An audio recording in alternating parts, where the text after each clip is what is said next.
Chapter 3 My World in Black and White. My brother and I had rhyming names. It was quite common in many families to do so. While my parents named me Ravinder, they named my brother Jitendra. But the usage of these names was only limited to our school. At home, and for that matter, in the rest of the town, we were known by our shorter names. It was called Ringu and my brother was called Tinku, rhyming pet names as well. Tinku was 2 years younger to me, and by the time he was getting admitted to nursery, I was getting into class 1 in the same school. One of our oldest pictures, in which we are together for the very first time, goes back to this time. It shows up perched on a two-seater red tricycle at a photo studio, a day I can still clearly recall. It was a Sunday and Mom had got us ready by the noon. She made us wear the new clothes she had bought only a day before. The two of us looked nice. We had first looked appreciatively at each other and then stared at our own selves in the mirror. As soon as we were about to leave, Mom applied some talcum powder on our faces with her handkerchief. I guess that was the makeup sure to make us look fairer. After that, we proudly climbed onto Dad's bicycle. No time, we were at a photography store in the Kacha market. We had been all excited knowing the fact that someone was going to take our pictures with a camera. It made us feel special, and on top of it, our new clothes made us feel extra special. At the photographer's studio, Dad shook hands with the studio owner and exchanged a few words. All this while Tinku and I were helping each other to tuck our t-shirts in and rearranging the creases of our half pants. When Dad called, we both ran inside the studio with him. We looked around wide-eyed. For us little boys, it was an amazingly beautiful place, full of the possibilities of all sorts of adventure. Till then, we had only seen a studio from outside, and this one offered so many things to explore. There were big stands with white umbrellas on them inclined at different angles. While the corners of the rooms were dark, the center was fully illuminated with the light reflecting off those umbrellas. There was a lot of light in that space, much more than we would have seen at our home. My brother and I ran around in the studio and explored everything. There were wires running here and there on the ground. The wall in front of us had a number of background options. There were a sort of curtains. We pulled out a few to see how they looked, and then pulled out a few more. There was a dressing table with a mirror in one corner, along with a small plastic comb that had a few missing teeth, some talcum powder, and a few lipsticks. All those items smelled bad, so I kept them back as soon as I lifted them. There was a huge cartoon in another corner of the room. It was way above our height, so we could not find out what was in there. At that time, we didn't know that the box contained something that would change our lives forever. Soon the door opened and someone walked in. He said hello to us. There was a camera hanging from his neck. He was our cameraman. He was paying us so much attention because we were special for him. And sure enough, he told us that he had got something for us. While we wondered what he was talking about, he walked towards the big cartoon at the other end of the room and pulled out a red kid's tricycle for us. "Oh wow!" Tinku shouted. Then, as soon as the cameraman placed the tricycle at the center of the room, he ran to grab his seat on it. I too ran after Tinku. We were about to enter into a scuffle when the cameraman intervened and shifted Tinku to the back seat. I loved the cameraman when he did so. Tinku protested, but the cameraman told him that the one who would sit on the back seat would look better in the photo. I silently thanked the cameraman for being secretly on my side. So my brother took the rear seat without protest, while I sat in front and jammed my feet into the pedals. Somehow, the front seat with the handle in my hands made me feel more powerful and special. Sitting on that tricycle, with the umbrella lights focused on us, we were the center of attention for the cameraman and our father. We took a considerable amount of time to settle down well. It was not easy to stay put in one spot or to hold a pose. But the cameraman was an expert. He kept on guiding us and then suddenly he said, "Smile karo bacha log," and we did, and he clicked us. But our smiles did not last long. They vanished as soon as we realized that this place was not a toy shop selling that cute red tricycle to us. It was only a photo studio, and that tricycle was a prop belonging to the studio owner. We never wanted to get up from that tricycle. We wanted to pedal it down to our home. Daddy, ऐसे चला के घर जाएंगे ना? Daddy, we are going to ride this to home, right? Tingu asked, trying to establish our claim over it. Dad laughed along with the cameraman and explained to us while pulling us out that it was not our tricycle to take home. As soon as Tingu heard this, he gripped the front seat and almost dug his feet into the ground, retaliating at Dad's attempt to pull him out.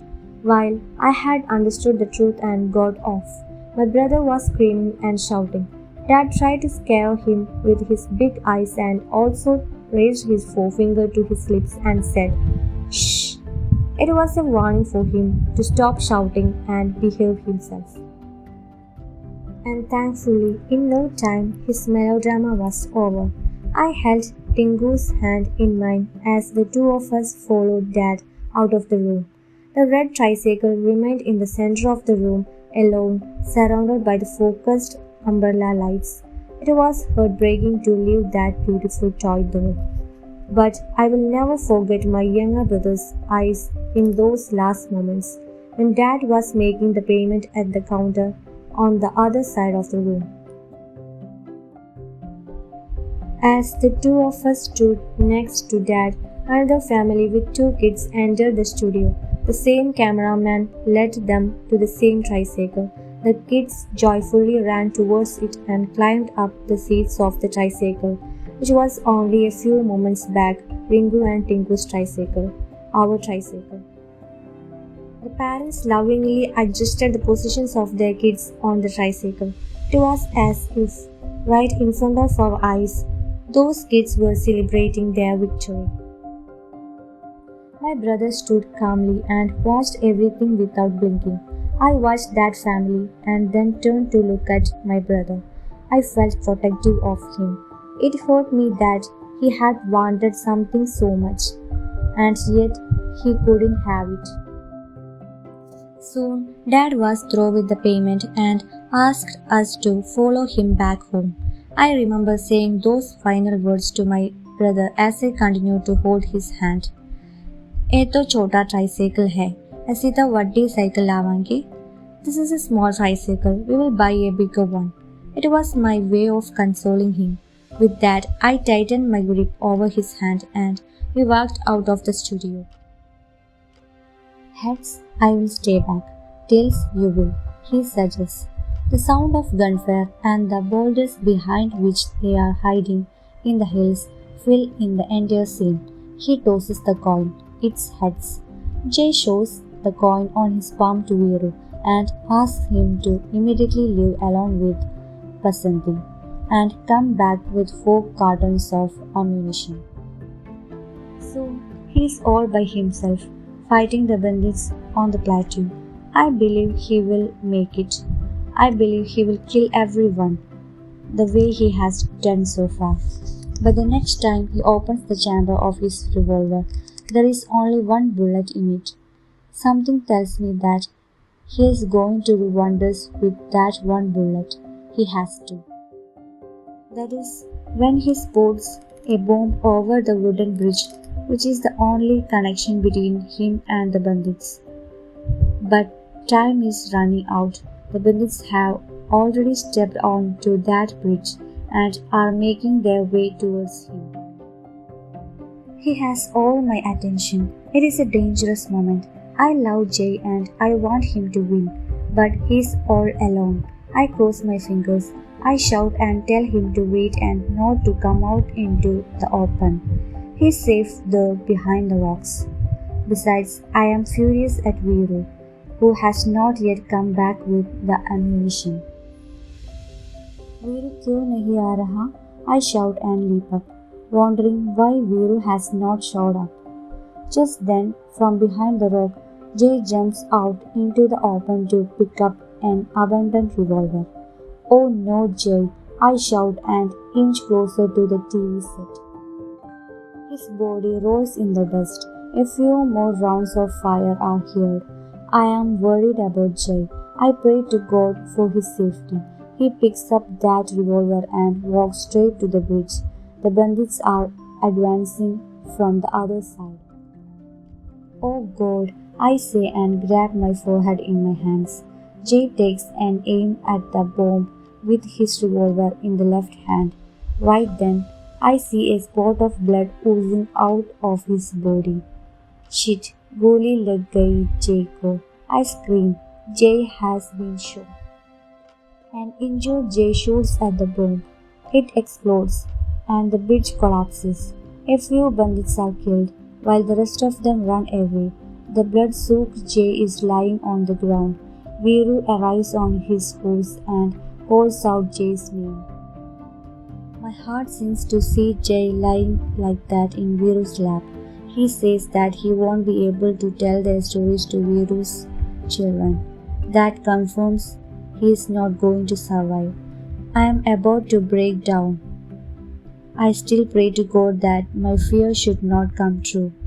Jay continues to mutter Viru's name before he finally takes his last breath. He dies. My hero dies. My Jay dies. The sad tune of the harmonica that Jay used to play follows his death, and I start crying. Tears roll down my eyes. I grieve for the loss of Jay. I finish watching the rest of the movie in a state of deep agony. If the Thakur would not have finished Gabbar off, I had pledged to find that beast and avenge Jay's death by killing him myself. I spent a sad day thinking about Jay. Occasionally I cry. Later in the evening, when my father is watching the news in the prime time bulletin, I spot Jay in one of the news items. I can't believe my eyes. I shout, Jay is alive? Dad looks at me and asks, why? What happened to him? And his name is Amitabh Bachchan. No, he's Jay. He died this afternoon. I say, my eyes still focused on the man on the screen. There are a lot of people around him. He's signing something for them and smiling. He watched Sholay today and the character's death in the movie has made him sad. Mom updates Dad. He bursts into laughter. Dad then explains to me that movies and serials are just fiction. News is for real. I listen to him very carefully. Just before going to bed, I go to Dad. He's in his bed and fast asleep. But this can't wait. I wake him up from his sleep and ask, Daddy, you are sure Jay is alive now?